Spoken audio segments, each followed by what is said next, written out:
በትካዜ ሐዘን የላይ ነው፣ የአካለ ሥጋ ነው።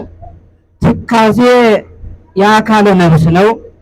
በሁለቱም የተጎዳ ሆኖ ወደ ቤተ መንግስቱ ገባ። ገብቶ ንዑስ አርጤክስስን ሀገሬ እንዲህ ናለች፣ ይልቁንም ቤተ መቅደሱ ፈርሷልና ለ12 ዓመት ፈቃድ ስጠኝ፣ ቤተ መቅደሱን ሰርቼ ልመለስ ብሎ ንጉሱም አይዛባዊ ቢሆን ስነ ምግባር ያልጎደለው ሰብና ያለው ነበር። አንድ ንጉስ ጨካኝ ነው ከሚባልበት ሁለት ነገር ነው። ሰብና ሰብአዊ ሳይሆን ሰብአዊነት የጎደለው አንድ፣ ሁለተኛ ምሕረት አልባ ግዛት፣ ርኅራኄ፣ ምሕረት፣ ይቅርታ የሌለው ግዛት ወይንም መንግስት። በእውነት እግዚአብሔር ታላቅ ፍርዱን የሚገልጽበት መንግስት እሱ ነው ማለት ነው። ሰው አይዛባዊነትን ሳይሆን እግዚአብሔር የትኛውንም ሰው ያነግሳልኝ። ከክርስትናም ያነግሰው አለ፣ ከአይዛባዊ የሚያነግሰው አለ፣ ከሀገር ውጭም አምጥቶ የሚያነግሰው አለ። ሰው ክፉ ሲሆን በሀገሩ ሰው ሳይሆን ከውጭ አምጥቶ ያጠፋል እግዚአብሔር። ለምሳሌ እስራኤል ክርስቶስን ሰቅለው ለ40 ዘመን የንስሐ ጊዜ ሰጣቸው እግዚአብሔር። አሁን ኃጢአታቸው እግዚአብሔርን ሰቅሎ መግደል ነው። አስቡት። ነቢይ አይደለም የገደሉ፣ ሐዋርያ አይደለም የገደሉ፣ አንድ ጻድቅ አይደለም የገደሉ። ክርስቶስን አምላካቸውን ስለገደሉ ንጹሕ ባሕሪ ሁነው መውአየ ሞት ሁነው ድነትን ማምጣት ቢያቅታቸው ንጹሕ ባሕሪ መውአየ ሞት መውአየ ሕሊና እግዚአብሔር ሰው ሆነ። እርሱን ሰቅለው ገደሉት ነው። ደህና አደራችሁ። እርሱን ሰቅለው ሲገሉት ግን እግዚአብሔር ቸር ስለሆነ የንስሐ ዘመን ሰጠ። ዝም ብሎ እግዚአብሔር 40 ዘመን ቀላል አይደለም እኮ እግዚአብሔርን ሰቅሎ 40 ዘመን እግዚአብሔር ራሱ መታገስ ቀላል አይደለም። አስቡት። ግን ኃጢአታቸው አሁን እየጨመረ ስለሄደ እስራኤላዊ ጠላት ሳይሆን ሮማዊ ጠላት አስነስቶ ጴጥሮስን አስፈጅቷቸዋል። ይሄ ሰው በጣም ኃጢአቱ ሲበዛ የሚሆነው ነው እና ስለዚህ እስራኤል ጠፍታ በነበረበት ሰዓት ነው እንግዲህ ለ12 ዓመት አስፈቅዶ ሄዶ ቤተ መቅደስን ሊሰራ ስራ ጀመረ። የሆኑ ሰዎችን ከኢየሩሳሌም አገኘ። ከምርኮ የተረፉት ናቸው እግዚአብሔር ለዘር ያስቀመጣቸው። እነሱን ሰብስቦ ቤተ መቅደስን መስራት ጀመረ። እና እሱ ነው ነፍሱን ያድን ዘንድ ወደ መቅደሱ የሚገባ ማን ነው አለ። ቤተ መቅደሱን ለመስራት ነው። ተናደራችሁ። 3 ታላላቅ ነገሮችን ልንገራችሁ። መጽሐፍ ቢሆኑ የዓመት ስንክሳር የሚሆነው የመንፈቅ እንዳይመስላችሁ። ሰው በዚህ ዘመን በተለይ ኢትዮጵያዊ እንደ ኢትዮጵያዊነት፣ ኦርቶዶክሳዊ እንደ ኦርቶዶክሳዊነት፣ ሰብአዊ እንደ ሰብአዊነት ልንማማራቸው የሚገቡን 3 አንጋፋ ነገሮች አሉ። የትኛውም ሰው ሁልጊዜ ከእንቅልፉ በነቃ ሰዓት ያስባቸው፣ ሊናገራቸው፣ ሊማራቸው፣ ያስተምራቸው ሕሊና ሆነው ከልቦናው የማይጠፉ ኢትዮጵያዊና ኢትዮጵያዊነት ነው አንዱ። ልብ ብላችሁ ያዙልኝ። ሰው በዚህ ዘመን ልንማራቸው ከሚገቡን ኢትዮጵያዊና ኢትዮጵያዊነት አንዱ ነው። በቃ ሁለተኛው ኦርቶዶክሳዊና ኦርቶዶክሳዊነት ነው። ሶስተኛው ሰብአዊና ሰብአዊነት ነው። እነዚህ ናቸው አሁን በኢትዮጵያ ምድር የጠፉብን። እነዚህ ቢጻፉ ማለት ነው የዓመት ስንክሳር ነው የሚሆኑ፣ ሰው ለማንሳት የሚያቅተው ማለት ነው። እነዚህ ናቸው የጠፉብን። ከህሊናችን ተጨልጠው ተገርኝተው አሉ ወይ ቢባሉ የለም። ለምን ሲባል የጨለማ መጋረጃ ከአይምሯችን ላይ ስለተጋረደ ያንን የጨለማ መጋረጃ ገልጦ መግባት ከገባን በኋላ ቀዶ መጣል እንድንችል ስላልሆነ በሀገራችንም ከሀገር ውጭ ባሉም ሰዎች ይሄ ተጋርዶብናል። ይህንን ለማጥፋት ግን ምን ያስፈልጋል? ሰው ወደ መቅደስነት መመለስ። ተናደራችሁ። ነፍሱን ያድን ዘንድ ወደ መቅደሱ የሚገባ ማን ነው? የጥያቄ መልክ ነው። ዛሬ የክርስቶስ መቅደስ መሆን እንዴት አድርገን እንየው? ራእይ ምዕራፍ 11 ቁጥር 19 የመጨረሻው ቁጥር ነው። በ11 ቤት ወንዝ ተሮ መቅደሱ ለእግዚአብሔር እለ ውስተ ሰማይ፣ በሰማይ ያለው የእግዚአብሔር መቅደስ ከዚህ በኋላ ተከፈተ ይላል። ተከፈተ። መቅደስ መሆን ነው ዓላማው። ተከፈተ፣ ያ መቅደስ ተከፈተ ይላል። በሰማይ ያለው ነው የሚል በሰማይ ያለው የእግዚአብሔር መቅደስ ከዚህ በኋላ ተከፈተ። ወአስተርአየ ታቦተ ሕጉ ለእግዚአብሔር እንተ ውስተ መቅደሱ ይላል። በመቅደሱ ያለች የእግዚአብሔር ሕጉ ያለባት ታቦቱም ተገለጠች። መቅደሱ ሲከፈት ታቦቱም ተገለጠ ታየ ይላል። ታየ። ከዚህ በኋላ ምን ይላል? ወመጻ መብረቅ ወድምፀ ነጎድጓድ ወበረድ አብይ ይላል። መብረቅ የነጎድጓድ ድምፅ በረዶም ታላቅ በረዶም ተሰማ ወይም መጣ ይላል። እውነተኛ መቅደስ ክርስቶሳዊ መቅደስ ሲከፈት ምን ይታያል ነው? ምን ይታያል? ታቦት። ታቦት የሚኖር መቅደስ ነው። ታቦትና ጽላት ይለያያሉ። ዝም ብለን እንጠራዋለን፣ ግን ታቦት ወጣ ሲገባ እንደዚህ ታቦት ወጣ ወልጅ እውነት ግን ታቦትና ጽላት ይለያል። ታቦት ማለት እንግዲህ ቤት አደረ፣ ታቦት ማደሪያ ነው።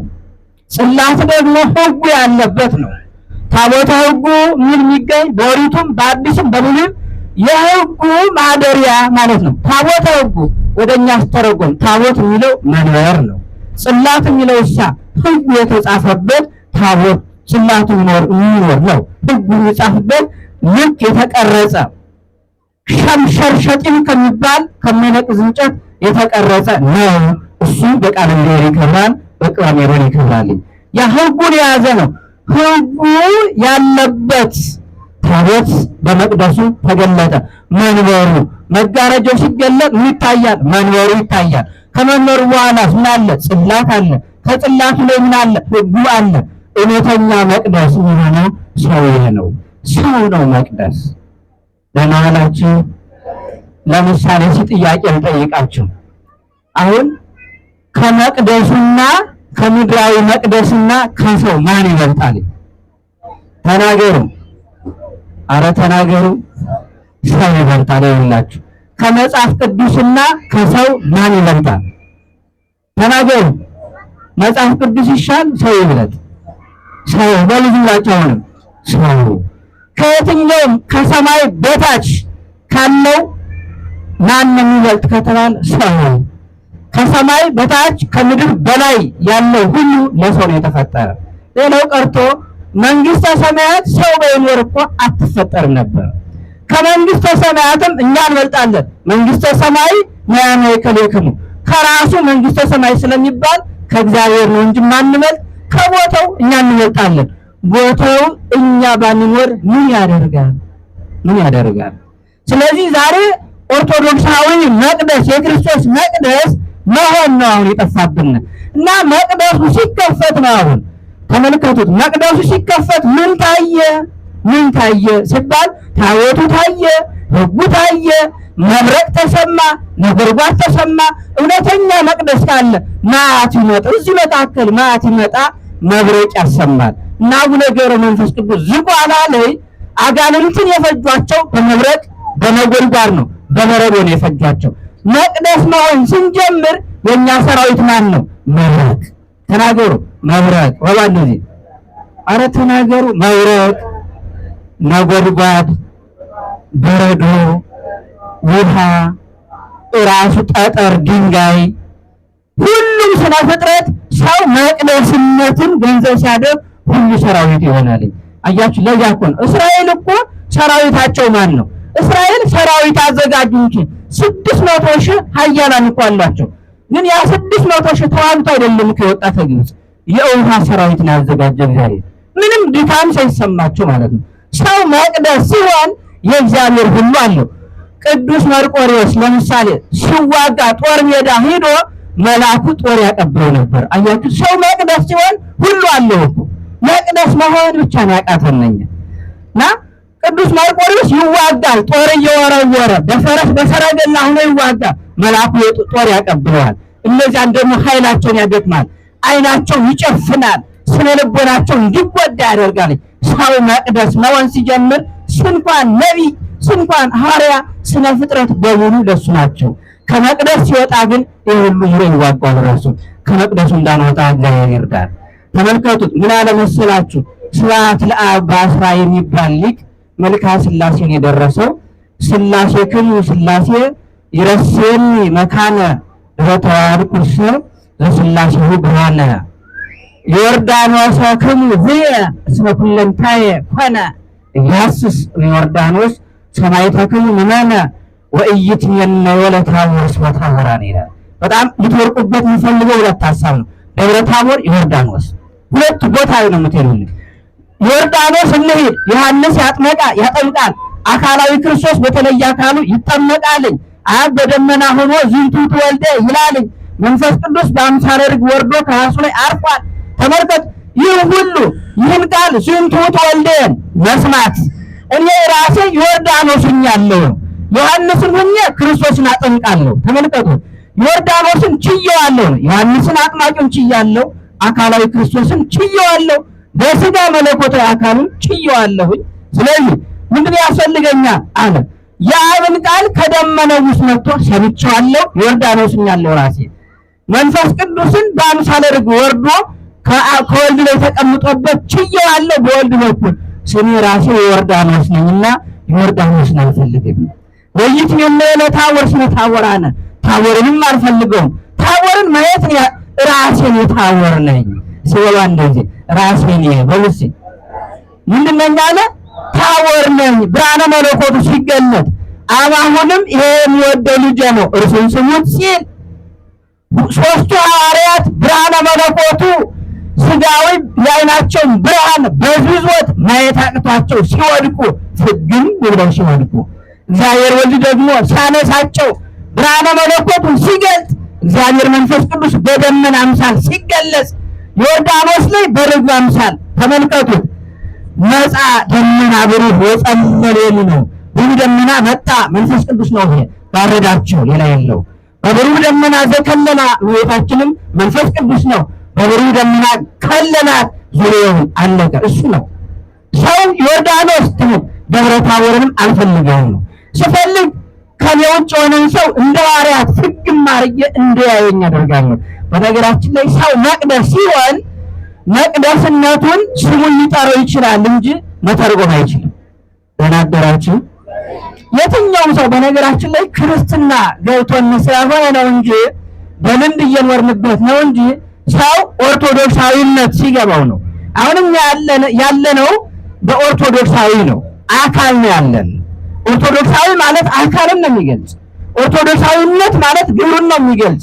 ኢትዮጵያዊ ማለት አካል ነው የሚገልጽ። ኢትዮጵያዊነት ማለት ግብሩን ነው። ባለ ታሪክ ሀገር በቀል ጥበብ ያለው ሀገር በቀል ዝና ከእግዚአብሔር ሀገር በቀል ቋንቋ ያለው ከሰማይ የመጣለት ዓለም አቀፍ እንዲህ ያለው ኦርቶዶክሳዊነት መተርጎም ማንም አይችልም። ማንም ይችላል፣ ስሙን መጥራት ይችላል የትኛውም ሰው። ለዚህ ነው ራሱ እግዚአብሔር ማለት ነው ለምእመናን ህቡአት ይላቸዋል። ትንበይንተ ትምህርተ ህቡአት ቅድመ ዘትትነገር እምቅርስ ፈራ ለምእመናን ህቡአት ቅዱስ ሥጋውን ክቡር ደሙን ከመቀበር አስቀድሞ ለአማኞች የምትነገር ትምህርት ይህች ናት። እንዴት ያለው ትምህርት ስንለው ለምእመናን ህቡአት ምስጢራት ለሚባሉ ወይም ህቡአት ለሚባሉ የተሸሸጉ ማለት ነው። የተሸሸጉ ምስጢራት የሆኑ ምስጢራት ለሚባሉ ምስጢራት ለሚያሰኙ ምስጢራት ለራሳቸው ምስጢራት ለሌለው አስተምረው እንደነሱ በምግባር አሳድገው አስመስለው ክርስቶስን አስመስለው እነሱን የመሰሉትን የሚተረጉማቸው ሰው የለም። ስማቸውን ሊጠራ ይችላል፣ ይቻላል። ሊያነባቸው ይችላል፣ ይቻላል። መተርጎምና ማመስጠር ግን አይቻልም። ኦርቶዶክሳዊነት እንዲያ ነው። ወደዚህ መቅደስነት እንመለስ አላችሁ የላችሁ? ለምን ስንለው ነብሱን ያድን ዘንድ ወደ መቅደሱ የሚገባ ማን ነው? ወናበራችሁ አላችሁ የላችሁ? ዛዲያ ነህምያ አሁን ይሄናል እኮ ወደ መቅደሱ እንዴት ለምንመለስ ስንለው ሶስቱን ነገር ማጥናት። ሶስቱን ነገር ኦርቶዶክሳዊነት፣ ኢትዮጵያዊ ኢትዮጵያዊነት፣ ሰብአዊነት። ይህ ካለን መልአክ ነን ማለት ነው። ልክ ወልደ ነጎድጓድን መልአክ ዘመንነት ይላል ቅዱስ ያሬድ እኮ ነው። በስድስተኛው መቶ ክፍለ ዘመን ተነስቶ በአንደኛው መቶ ክፍለ ዘመን የነበረውን ቅዱስ ዮሐንስን ወልደ ነጎድጓድን ሕይወቱን አየውና ከ12ቱ ሐዋርያት ንጹሕ ድንግል ራሱ መለኮታዊ አካል ያቀፉ ተመልከቱ። እቅፍ አድርጎ እግዚአብሔር ያየው እቅፍ አድርጎ ያያለው እሱን ትክ ብሎ ሐዋርያትን ሲመለከት መልአክ ዘበለድ ሲበባንደ መልአክ ዘበለድ ወይስ ተናገሩ መልአክ ዘበለድ ሰው እኮ እንደዚያ ነው የተፈጠረው መልአክ ነው። አሁን እዚህ ያለው ክርስትናው በሙሉ ወጥ የሆነ ዕውቀት ልንገራችሁ። ሰው ምን መሰላችሁ? ሰው የአካል ግዙፍነት ያለው የግብር ረቂቅነት ያለው ነው። ስንሞት እንኳን የአካላችን ግዝፈት አይለቅም። ያው ድካም የለውም፣ ረሃብ የለውም። የዚህና ዓለም ትርኪ ምርኪ ጥረን እንሄዳለን ነው እንጂ ግብራችን እንደ መላእክት ነው። ለዚያ ነው የሚደነቀው እኮ አቡነ ገብረ መንፈስ ቅዱስ ወደ ግብረ ረቂቅነት ተመለሱና 9ኛው ማዕረግ ላይ ሲደርሱ መልአከ ውቃቢያቸው እስከ 8ኛው ማዕረግ አብሯቸው ይሄደ መልአከ ገልጽ የሚባል ምስጢር ገላጭ መልአክ አለ። ምስጢር እየገለጸላቸው መልአከ ውቃቢ አለ እየጠበቃቸው 9ኛው ማዕረግ ላይ ሲደርሱ ግን መልአከ ውቃቢያቸውን ተሰወሩ። ተመልከቱ። ታዲያ መልአከ ውቃቢያቸው ያ የሰጠኸኝ ፍጡር እኮ ጠፋኝ ብሎ ወደ እግዚአብሔር አመለከተ። ከዚህ በኋላ አንተ አታየውም ማለት እግዚአብሔር እኮ ነው። አንተ አታየውም ከአንተ በላይ ነው። ቅዱሳን መላእክት እስከ 8ኛው ማዕረግ ነው። መልአከ ገልጽ ምስጢር ገላጭ አለ ይገልጻል። ልክ ራእይን እንደተረጎመለት ለዮሐንስ ሄኖክንም እንደተረጎመለት ለእነ ሕዝቅኤልም እንደተረጎመላቸው መልአክ ለእነ ሙሴም እንደተረጎመላቸው መልአከ ገልጽ ምስጢር ገላጭ መልአክ አለ። አንተም ከዚህ በኋላ ምስጢር አትገልጽም አትችልም ከአንተ በላይ ነው። ተናደራችሁ ሰው አያችሁት በምድር ሆኖ እንኳን እንደ መልአክ ነው። ምድር ሲሆን ለዚያ እኮ ነው መልአክ ዘመን ሰው ምድራዊ ሲሆን መልአካዊ። ዲያብሎስ እንደውም ለ7 ዓመት ሰውን ለመጣል ከደከመበት በሱ ነገር ነው የተተካነ። ሰው የተተካ በዲያብሎስ ነው እንግዲህ እና ሻየው እምተኛ የሚያንቀላፋ ፍጡር ዝም ብሎ ኩርሽ ብሎ ሞት ሁሉም ያጠቀው ግን ቁጥሩ ግን ደግሞ ከየት ሆነ? ከመላእክት ጋር ሆነና ይህንንና ትውልድ መጣር አለብኝ አለና 7 ዓመት ከ1 ወር ከ17 ቀን ተመልከቱ። አንድ አዳምን ለመጣል ተመልከቱ ሄደ ማለት ነው። አንድ ፍጡር አንድ አዳምን ለማውጣት ከእግዚአብሔር ልጅነት ከገነት ለማውጣት አንድ ረቂቅ መልአክ ለአንድ ደካማ ሰው የደከመበት 7 ዓመት ከ1 ወር ከ17 ቀን ነው። እና ሰው ምን ያህል ከባድ ነው። ሰው ምን ያህል ከባድ ነው። መላእክት እንኳን እግዚአብሔር መልኩን ለማየት ለትንሽ ጊዜ እኮ ነው ለ7 ቀን ከእሑድ እስከ ዓርብ ድረስ ነው እንግዲህ መላእክት እግዚአብሔርን እንደ እግዚአብሔር የምትባለው አካል መልክ እንዴት ያለን ልናየው እንወዳለን አሉት። እናንተ ግን ማየት አትችሉም አላቸው። አንድ ቀን እግዚአብሔር እመቤታችንና አዳምን ሁለታቸውን ስሎ እግዚአብሔር ተመልክቶ አስቀመጠ። ከዚያ ምን አላቸው ለመላእክት? አሁን ይሄ ይስታለኝ ይቺ አትስትም፣ ይሄ ካልተፈጠረ ግን ይቺ አትወለድም። ስለዚህ አላቸው መልአከ ምክሩ ይባላል ቅዱስ ሚካኤልና አይ ይቺ ከምትቀርስ ይሄ ይፈጠርና ይስራታል፣ ግን ይቺ ታድነዋለች ብሏቸዋል። አይ ይቺ ካዳነችው ችግር የለም አሉ እነሱ ራሳቸው። እና መልአከ አሁን እግዚአብሔር ምክር ፈልጎ አይደለም፣ የምክር እርዳታ ድጋፍ ፈልጎ አይደለም፣ ለሰው ያለውን ፍቅር የሚገልጽበት ነው። ሰው እንኳን ባሙሽ ያስቡት። አሁን በዘመናቸው አስቡትም በቤተክርስቲያንም ትልቁ ችግር ከገጠመን ማለት ነው። አንድ ሰው ተራሰው አሁን አብረን በድቁና ስንቀጥስ የነበርነው አብረን በቅስና ትምህርት ቤት የነበርነው አብረን ዛሬ አለቃ ሲሆን ተመልከቱ። እንደዚህ ነው ስርዓቱ ስትሉት ምን ይላል? አንተ ለግብር ትነግረኝ ነው። እግዚአብሔር እኮ አስቡት ሲያወር እንግዲህ እናንተ ራሱ አሁን እናንተ ምንድነው ቢሮ ላይ ሄዳችሁ እኮ ተመልከቱ። በስልጣን ከፍ ብትሉ በእውቀት ደግሞ የሚወጣችሁ ይኖራል እና ያንን ዝቅ ብላችሁ ይሄ ነገር እንዴት ነው ብትሉ ውርደት ነው አሁን ይሄ ከመቅደስነት መውጣት ማለት ይሄ ነው መውጣት። እስኪ አንድ ነገር ልውሰዳችሁ፣ በቤታ ወር ልውሰዳችሁ፣ ጉባኤ ቂሳርያ ላይ ልውሰዳችሁና ጉባኤ ቂሳርያን እግዚአብሔር ሰውና ሐዋርያት በአንድ ሆነው አንድ ሐሳብ ያመላልሳሉ። የ5 ገበያ ሕዝብ አለ፣ ሐዋርያት አሉ።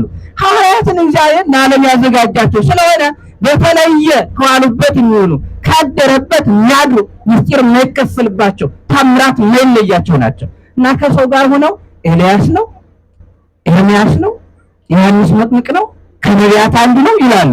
እግዚአብሔር አንድ ቀን 12ቱን ብቻ ለብቻ ጠራና ተመለከቱ። ምን አላቸው? ሰው ማን ይለኛል አላቸው። ሲቦ ተናገሩ እንደዚህ ሰው ማን ይለኛል በሉስ። አሁን አንድ አስተዳዳሪ እንዲህ አድርጎ ይጠይቅ ምንድን ነው ችግሩ? ችግር አለ? እሺ ሰው ማን ይለኛል? እሺ ችግሬን ንገሩኝ። አሁን እኮ እግዚአብሔር ሰው ማን ይለኛል ችግሬን ንገሩኝ ነው እኮ ነው።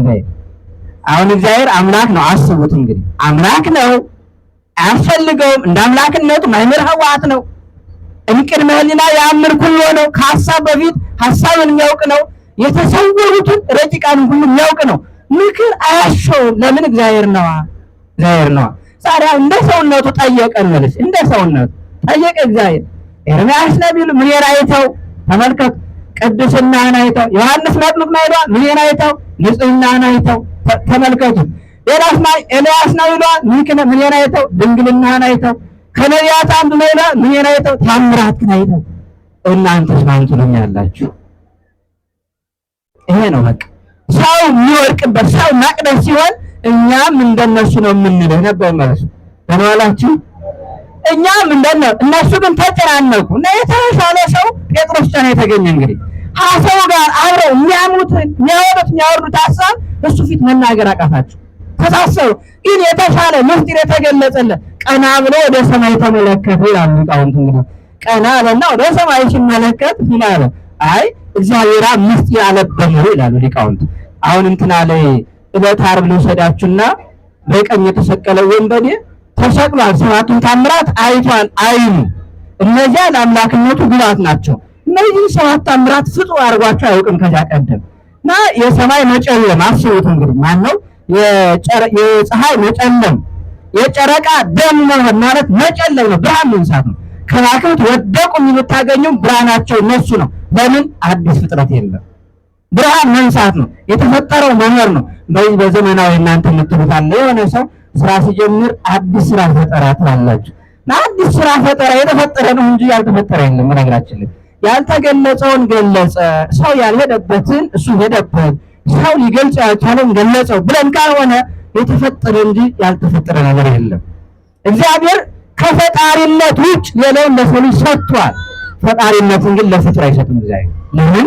እግዚአብሔር በፈጣሪነቱ ንጉሥ በመንግስቱ ጎልማሳ በሚስቱ ያውቅበት ርኅራኄ የለው። ስለዚህ ምንድነው እግዚአብሔር ፈጣሪነቱን ለአንድ ነቢይ፣ ለአንድ ሐዋርያ፣ ለአንድ መልአክ አይሰጥም። ከዚህ ውጭ ያሉትን ግን እግዚአብሔር ይሰጣል። ተናገራችሁ። ሰው መቅደስ ሲሆን እነዚህ ሁሉ አሉት ማለት ነው። እንግዲህ ድክመቱን ይጠይቃል።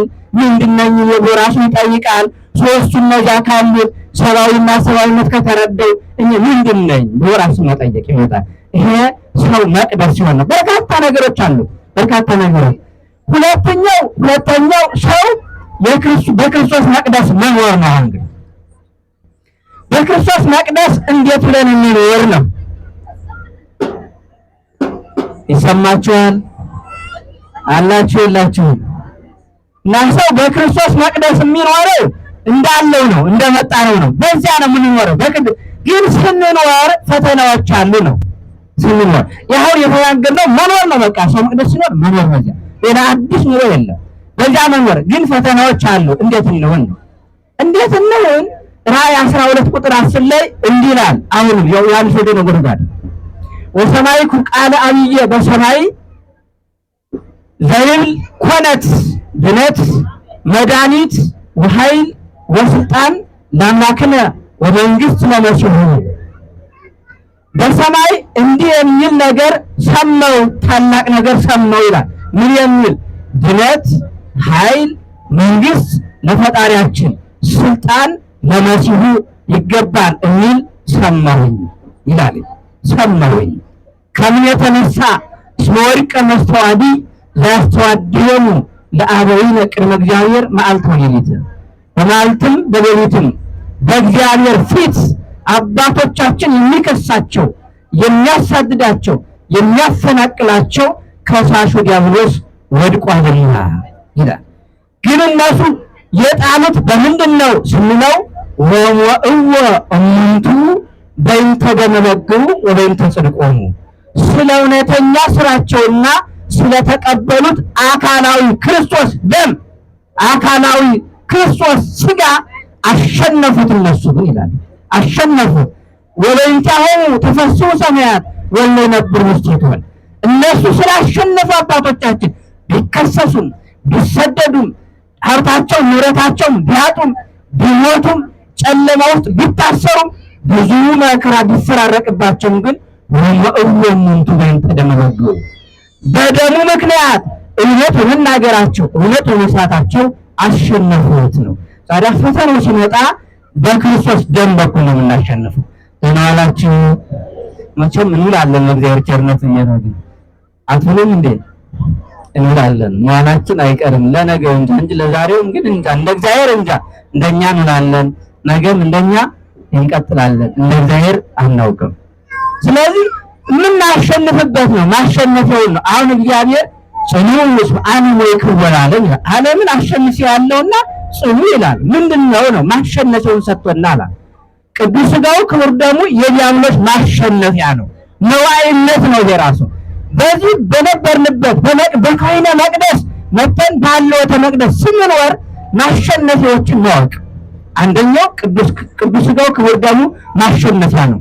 ግብፅ እንኳን ምሳሌውን አይቶ ተመልከቱ። ሰይጣን ወደ እስራኤል ቤት መግባት ካሸነፈው፣ ደሙ ካሸነፈው፣ እሱ ከተሸነፈ አካላዊ ክርስቶስን በኩነት ተቀብሎ ማን ይሸነፋል? ይሸነፋል እንደ ሰው? በናደራችሁ ሰው የላችሁ። የምንሸነፍ ብዙን ጊዜ ከምስጢራት ስንርቅ ነው። ደመ ክርስቶስ ከራቀን ነው የምንሸነፍ። ሥጋ ክርስቶስ ከራቀን ነው ግን እኛ ከሱ እሱ ከኛ ከራቀ እንሸነፋለን። ሁለተኛ እውነት መናገር ያቀተናል። እውነት መናገር የትኛው ነገር ይምጣ እውነትን እስከ ልኩ ድረስ መናገር። አባቶቻችን ሙተው መስክረዋል እኮ ክርስቶስ አይደለም እንዴ? አምላክነቱን ሙተው መስክረውታል እኮ። አልመሰከሩም? ሙተው እኮ ነው። ታስረው መስክረዋል። እጅግራቸው ተቆርጦ መስክረዋል። እውነትን እየሞቱም ሰዎቱም በመከራ ውስጥ ነው እንበለ መከራ ሆኖ መስክረውታል። እኛ ምን ነው ያስቸገረን? እውነት እንዳንናገር ምን ነው ስትሉ እንጃ ነው ሆነ እንጃ እና በመቅደስ ስንኖር ብዙ መከራዎች አሉ። ስንኖር ብዙ ጸጋዎችን እያየን ነው። ለምሳሌ አውዶክስያ የተባለችው ሳምራዊት። አውዶክስያ ማለት ምን ማለት ነው ሲባል ሰላም ወስምረት ማለት ነው። ሰላም ወስምረት ማለት ምንድነው ሲባል ፍቅር መወደድ ማለት ነው። አውዶክስያ ግርማኖስ የተባለው መነኩሴ በዝሙት ነው የምትኖረውና ራሱን ሰውሮ ምንኩስናውን ሳይገልጽ ሂዶ ከቤቷ ልክ ዝሙቱን እንደሚጋሯት ወጣቶች መስሎ ሄዶ እሷን አድኖ እዟት ሄደ። ከሄደ በኋላ አጥምቀኝ ትምህርቱ ገብቶኛል፣ ከዚህ አንቀጽ ከዚህ ሕይወት ስላወጣኸኝ ብላ እሷ ልጥምቃትን ስትፈልግ እኔ ማጥመቅ አልችልም፣ ኤጲስቆጶስ ነው የሚያጠምቅ፣ ክህነት የለኝም አላት። ይዟት ሄደና ኢየሩሳሌም ካለ ኤጲስቆጶስ ጥምቀት ስትጠመቅ ምንድን ነው ሰው በመቅደስነት ሲኖር ነው። ስትጠመቅ መላእክት ከጥምቀቱ ከሚጠመቅበት ውሃ ውስጥ መላእክት ዙሪያውን ከበዋል። ተመልከቱ፣ ዙሪያውን ከበዋል። አንዱ መልአክ እጇን ይዟል፣ አንዱ መልአክ ቀኝ እጇን፣ አንዱ መልአክ ግራ እጇን ይዘው ወደ ነው በደስታ ይገባል። ሌሎቹ ደግሞ ዙሪያውን ከበር ቆመዋል። ሰው መቅደስነትን ሲኖርበት አያችሁ መላእክት ዙሪያውን ሊኖራቸውን ያውቃል። እናላችሁ አሁን እዚህ ያለ ነው ማለት አሁን መልአክ ቃሪ ከኛ ጋር እንደሚኖር ታውቁታ። አንዳንድ ቀን እኮ በስራችን ውስጥ አንረሳው አሁን መልአክ ቃሪ አለ ትላላችሁ። አሁን ሰው ከኃጢአቱ ብዛት ይላችሁ አልጋ ላይ እንኳን ስትተኙ ልብሳችሁን ሳታወልቁ የሆነ ልብስ መጀመሪያ መልበስ አለባችሁ። የብርድ ልብስን ለብሶ ነው ሰው ዝም ሰው የለም ተብሎ ዝም ልብስን በቁመና ማውለቅ አይቻልም። መልአክ ቃሪ ከኛ ጋር ተቀምጦ እንዴት ነው ራቁታችን የምንታየው? እሱ ነጠላችን ለብሰን ሁሉን ማውለቅ እንችላለን። ከዛ ወደ ምን ለሰው ልብስ ማለት መልአክ ቃሪ ሰይፍ ይዞ የሚጠብቀው ሰው አስቡ። ካልጋ ቤትም ሰይፍ ይዞ ይጠብቃል። ሲሄድም ሰይፍ ይዞ ንግድ ቦታችን ሰይፍ ይዞ የሚጠብቀው ይሄ በመቅደስነት እንዴት አይኖርም ነው ሲያስቡ። ዝም ብሎ እግዚአብሔርም አይ ሰውም አይ ባዶ ራቁቱን መንከባለል እንዳንጃ ምንድነው ተናገራችሁ? ይሄ በጣም ጸያፍነት ነው። ክርስትናን አይመጥንም። ክርስትና ብቻውን የኖረበት የለም ነው ሲያስቡት። እግዚአብሔር እንደ መለኮታዊነቱ ይጠብቃል። መልአክ በአካል ተገልጦ ይጠብቃል። እግዚአብሔርም ያንን በአካል አስቡት። ይሄን የሚጠብቀው ሰው እዚያ በጸሎት የምንጠራቸው ሰዎች ይጠብቁናል። ተናገራችሁ? እስኪ አንድ ነገር ርኩስ ስላልሆነ ልንገራችሁ። እስኪ አሁን ሰው በመቅደስነት ሲኖር ከሚያስባቸው ነው። እንግዲህ ለምሳሌ አንድ ወንድና አንድ ሴት ሊጋቡ ነው። ልብ በሉ። አሁን ሊጋቡ ነው። መጀመሪያ ምን ያስባሉ መሰላችሁ? እገሊትን አግብቼ መኖር አለብኝ፣ እገሌን አግብቼ መኖር አለብኝ ይወስናሉ። ከወሰኑ በኋላ ወዴት ይሄዳሉ? ወደ ነፍስ አባት፣ ወደ ጸሎት። ይሄ በጣም የተሳሳተ ከመቅደስነት ስንወጣ የምናስበው እንዲህ ያለ ጋብቻም የለም። ሰው በመቅደስነት ሲኖር አስቀድሞ እገሊትን ካለ በኋላ ሰውን እገሊትን ሳይል ትዳር መያዝ እፈልጋለሁ ባለበት ቅጽበታዊ ጊዜ ሄዶ ሱባኤ፣ ጸሎት፣ የእናት አባት ጸሎት፣ የነፍስ አባት ጸሎት እኮ ነው ያለው። አለት ነው ያለው እኮ ምንድን ነው አለ? የነፍስ አባት ምክር ምንድን ነው? አለት ነው አለ። አለት ይላቱ አለትነቱን ጠብቆ የማይፈረከስ ነው። ሰው ሊፈረክሰው ቢል የማይፈረከስ ነው። እና የነፍስ አባት ምክር ፈቃደ ካህን ምክረ ካህን አለት ነው ከተባለ የራስ ጸሎት አስቀድሞ መጸለይ ከተገባ የእናት አባት ተሳትፎ ካለበት ትዳሩ ይጸናል። ግን ሁለት ሶስት ሐሳብ ያጠቃላል። የእግዚአብሔር ሐሳብ አለ፣ የራሳችን ሐሳብ አለ፣ የሰይጣን ሐሳብ አለ። የእግዚአብሔር ሐሳብና የኛ ሐሳብ ሲገናኝ ነው ትዳሩ ይመጣ። ጸልየን ምናገባት አባታችን ጸልዮልን የእናት አባታችን ጸሎት ረድቶን አብርሃም ጸለየ ነው የሚለው እኮ ለልጁ ለይስሐቅ ለማጋባት ገና በህሊና አብርሃም ጸለየ። ኦሪት ዘፍጥረት ምዕራፍ 24 ሙሉ አንብቡልን ነው። ከራግራታችሁ እሺ አንብቡት። አጭታ ራሱ ያጭታ ጸሎት አለው ከሆነ አጭታ ዝም ብሎ ኢትዮጵያዊ አጭታ እኮ ዝም ብሎ ዘሎ ያያችሁ በጣም ነውር ነው እኮ ነውር ነው። ኢትዮጵያዊ አጭታ በመጽሐፍ ቅዱስ ሲገለጽ እንዴት ነው? ኦሪት ዘፍጥረት ምዕራፍ 24 አንብቡ ሙሉ። ኢያዕር ሊያጭ ሄደ፣ ጸሎት አደረገ። አቤቱ እግዚአብሔር ሆይ የአባቴ የጌቴ የአብርሃም ፈጣሪ ለጌቴ ልጅ የምትሆን ሚስት አንተ የመረጥካትን ብሎ ጸሎት አቀረበ። ከዚህ በኋላ ምልክት አስቀመጠ። ማድጋዋን አንግታ የምትመጣ ግመሎችን አጠጭልኝ ስላት እሺ በጎ ብላ የምታጠጣልኝ ከእናት አባትሽ ቤት ለግመሎችና ለኔ ማደሪያ አለ፣ ለግመሎቹ ገፈር አለ፣ ለኔ የምበለው የምጠጣው አለኝ ማደሪያ አለ እምላት እሷ የጌቴ ልጅ የአብርሃም የይስሐቅ ሚስት የምትሆን ትሁንልኝ ብሎ ምልክትን እስከ ጸሎት የተጠቀመው አያችሁ። ሄዶ ደግሞ ምን አለ? ይህን አደረገችለት። ከእሷ ጋር ወደዚያ ሄደ። እህል ብላ አለ። እህል አልበላም። ለምን? የመጣሁበት ዓላማ አለኝ ተናገር። ዓላማው ኢትዮጵያ አጭታ ይላችሁ ዛሬ ቀርቶ እንደው እንጂ ኢትዮጵያ አጭታ ሄዶ እህል አይበላም። ይሄዳል፣ ይጠይቃል። የመጣንበት አረኑ ጉን ተፈልቷል፣ አሰረው አለ፣ ቅራሪ አለ እንደ ቋንቋ አረኑ ሲባል አይ ሐሳብ አለን። ምንድነው? እንደው ልስክል ነገር ያለው ወንድማችን ብለን ነበር። ይሄ ወሬ ካለቅ እሺ ካሉ ነው ራሱ አይ እንመካከር ካሉ አይገባም ከቤት ራሱ ዘናደራችሁ እኔ ይገባኛል። ዛሬ አጭተውም አይጸልይ ሄዶም ነገሩን ሳቀር ወደ ሆድ ነው የሚገርመኛል። ያጭዱ ወደ የሄድክበት ዓላማ ምንድነው? ይሄ ራሱ ኢትዮጵያዊነት ኦርቶዶክሳዊነት ነው። ኢትዮጵያዊነት ነው፣ ኦርቶዶክሳዊነት ነው፣ ሃይማኖታዊ ነው። ይሄ ምንድነው የሚሆነው?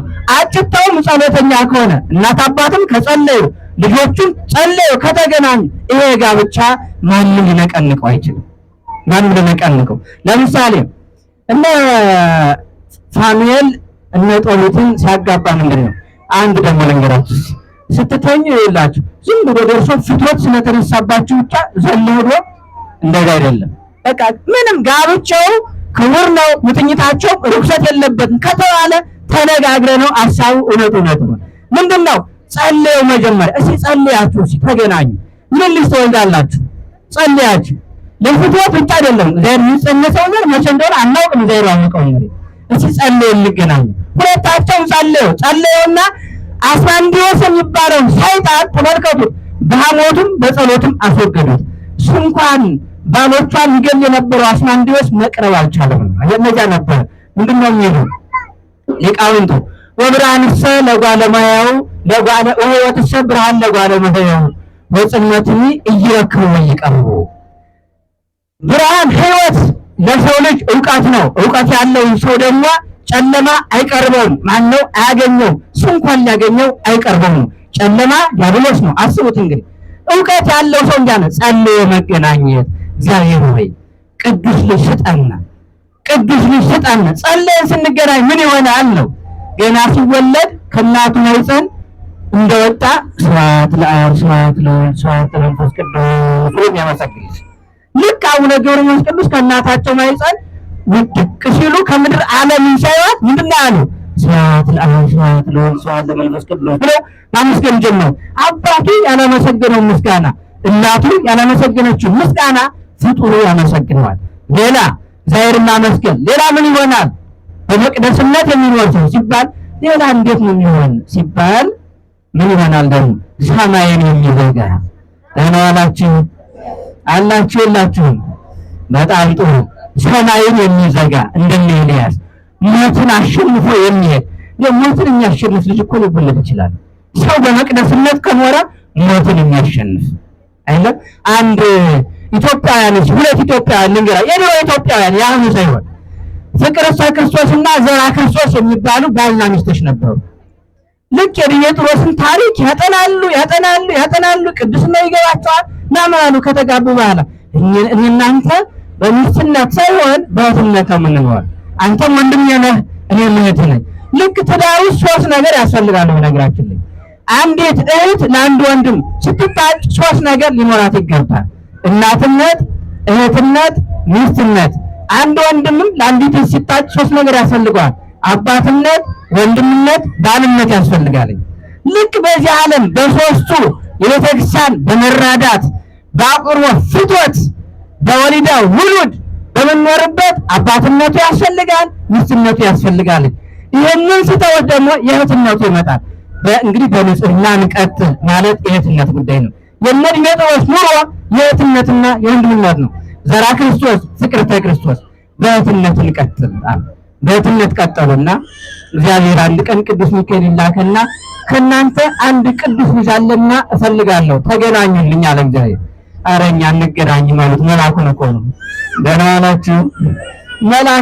መልአክ ትዳሩንም እዩት፣ ቅድስናውን እዩት። ዝም ብላችሁ እግዚአብሔር ተገናኙ ብሏቸዋል ብሎ መልአክ ተራክቦና አርጉ ብሏቸዋል። ተልኮ የሚመጣለት ትዳር ማለት ነው። ለዚያ ቅዱስ ጳውሎስ ጋብቻው ክቡር ነው፣ ለመተኝታቸው ርኩሰት ነውር ነቀፋ የለውም ያለ ማለት ነው።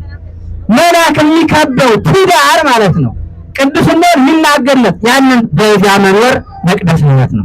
ከዚያ በኋላ ምን ያሉ ነው? እኛ እንደ ዲሜጥሮስና እንደ ልዕልታዊን ነው የምንፈልግ መኖር አሉ። ከዚህ በኋላ ግን ዘራ ክርስቶስ ፍቅርተ ክርስቶስ ተባባሉ። እርሳቸው እግዚአብሔር ፈልጎ እንደሆነ በሱ ጠይቀውም ተባባሉ። መልአኩን እንዲሆን ማቃረድ እንዳይሆነብን ታሪክ ያውቃሉ። የዘካርያስን ታሪክ ያውቃሉ። ቅዱስ ገብርኤል ካላመንከኝ የምነግርህ ልጅ እስከሚወለድ ድረስ አንደበትህ ዲዳ ይሁን ያለው ታሪክ ነው። አሁን እናንተ ታሪክ ታውቃላችሁ? ኧረ ተው ታሪክ እወቁ። እኔ እነግራችኋለሁ። ታሪክ አለማወቅ ጆሮአችን ጨብጠው ሰዎች ወደ ፈለጉት ይሆናል። እንደ እንስሳ ማለት ነው። እንስሳ በሬ ሲጠመድ በቀኝም ይሁን በግራ መብት የለው። እኛም ሁሉ ጊዜ በግራ እንድንጠመድ የሚያደርጉን ታሪክ ባለማወቃችን። ታሪክ እወቁ። ኢትዮጵያዊ ታሪክ እወቁ። ለዛ ነው ኢትዮጵያዊነት ያልኳችሁ ታሪክ እወቁ ማለት ነው። ምንድን ነበረ ትናንትና? አስቡትማ። አረጋዊ ዳሞ መናኝ ነው። አረጋዊ ዳሞ ቅዱስ ያሬድ መምህር ነው። አጼ ገብረ መስቀል ንጉስ ነው። ንጉሱን በቅባሜሮን እየነገሰ ማነው?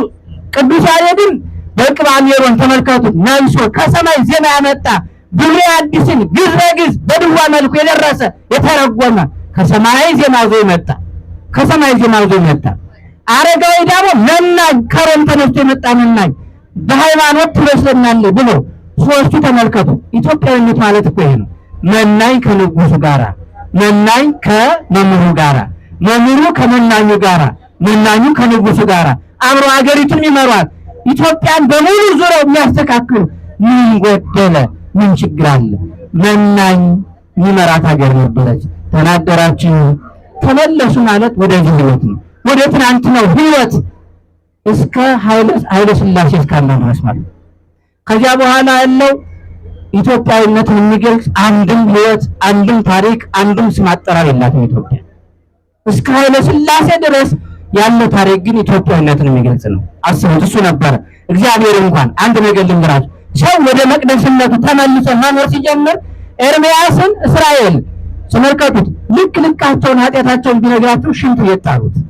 ሽንት ቤት ሲጥሉት እግዚአብሔር ዓለምን በመለኮታዊ ዓይኑ እንዲህ ብሎ ቢያይ አንድ ሰው የለም፣ ደህና ሰው። ወደ ኢትዮጵያ እንዲህ ብሎ ሲመለከት አቤሜሌክ አለ። አቤሜሌክን እግዚአብሔር በመለኮታዊ ኃይሉ በደመና ጭኖ ከኢትዮጵያ ኢየሩሳሌም ወሰደው። አቤሜሌክ ከኢትዮጵያ ሂዶ ማለት ነው። ንጉሱን ተካሰሰ። ከዚህ በኩል ኢየሩሳሌም ንጉሱን ከሰሰው። ኤርምያስን ያህል ነቢይ ሽንት ቤት አስጥለህ አንተ በዝና ተቀምጠሃል ወይ? አሁንም ሰራዊት ስጠኝ። ሽንት ቤቱ ገልጭ ለውጧል። እኔ የሚገርመኝ አሁን የአቤሜሌክ ሂዶ ሽንት ቤት ማውጣት አይደለም። እግዚአብሔር ዓለምን እንዲህ ብሎ ሳይ ልክ ዓለምን እያድን ሲል ዓለምን የሚያድንበት ምክንያት ድነት የሚሆን ጠፍቶ እመቤታችን እንደተገኘ እኮ ነው። እግዚአብሔር አልጎጸም ሰማይ እኮ ነው። እግዚአብሔር ከሰማይ ሆኖ ዓለምን ጎበኘ እኮ ነው። እና እመቤታችን ብቻ የ15 ዓመት ሕፃን ቤተ መቅደስ ጎለልታ ያለው እሷ ብቻ ናት፣ ሌላ የለም። ልክ ደግሞ ዓለምን ሰው ደግሞ ኤርምያስ የሚያወጣለት ምን አለ? የለም ሌላ። ኢየሩሳሌም እንኳን እንደ ጦር አፎት እንደ ፈረስ ጆሮ ተካክለው ኤርምያስን ሽንት የተከተሉ ናቸው። ምን አለ? የለም። ከኢትዮጵያ ተነስቶ ሄደ። አቢሜሌክ ከኢትዮጵያ ተነስቶ ንጉሱን ተጋሶ ሰራዊት አግኝቶ ከሽንት ቤት ያወጣ ነው። ለዛ ነበር እንደው ከሽንት ቤት ያወጣኝ አቢሜሌክን ኢየሩሳሌም ስትማረክ እንደላርጋ ብሎ ጠየቀ። ለዛ ነበር አያችሁ። አላምን አለ እግዚአብሔር እኔ በስውር እጠብቀዋለሁ። ዝም ብለህ አንተ ወቅለምቱንና ሙዳዩን አስይዘህ ወደ አግብታ ወላከው ችግር የለም አለው። ለድውያን የምንቀበው አስቀበለ ሳንጣለ እኔ በዚያ እጠብቀዋለሁ። አሁን ሰው 66 ዘመን ተኛ ሲባል እንቅልፍ እንዳይመስላል። ሰው የዋህ እኮ ናቸው። እናንተ ደህና አደራችሁ። አንድ ሰው ቢበዛ እንደው ከ24 ሰዓት በላይ አይተኛ። ስውር ማለት ነው። ሰወረው እግዚአብሔር ከዚህ ጋር ይገናኛል እኮ ለዚህ ዓለም ኢየሩሳሌም ትብት ምንጣፍ ተሸክማ ጫማ አውልቃ ተመልከቱ። ባቢሎናውያን ማርከዋቸው ወደ ባቢሎን እየሄዱ አቢሜሌክ ግን ከእግዚአብሔር ጋር ነበር። ከእግዚአብሔር ጋር ያለ ትብት ምንጣፍ መሸከም ነበር። ስለዚህ ሰው ወደ መቅደስነቱ መኖር ሲመለስ እንዲህ ያለ ሕይወት አለ ነው። ከመቼ እስከ መቼ ሊኖር መጨረሻ ከመቼ እስከ መቼ ሊኖር ነው። ከመቼ እስከ መቼ ክርስትና ዓለም ሳይፈጠር የነበረ ነው። በሕሊና ሥላሴ የነበረ ነው። ለቀዳማዊነታቸው ለአጋዕዝተ ዓለም መነሻ የለውም፣ እውነት የለውም። ዛሬ ክርስትናው ፍጥረታት በሙሉ በሕሊና ሥላሴ ነበሩ። ሲገለጥ ተገለጠ። ከተገለጠ ጀምሮ በ40 ቀንና በ80 ቀን ከተጀመረው መቅደስነት ጀምረን እስከ ሞት ድረስ ከሞት እስከ መንግሥተ ሰማያት በናደራችን በዛ መልኩ ከሆነ ነፍሱን ያድን ዘንድ ወደ መቅደስ የሚገባ ማነው ሲባል መቅደስ መሆን የሚችል እናለው፣ በመቅደሱ የሚኖር እናለው። በመቅደስ መሆንና በመቅደስ መኖርን ከ40 ቀን ከ80 ቀን ጀምሮ እስከ ዕለተ ሞት እስከ መንግሥተ ሰማያት መኖር የሚችል ያለ ሆኖ መልስ የሚሰጥ ጥያቄ ምልክት ነው። የቆየ መስዋዕት ላይ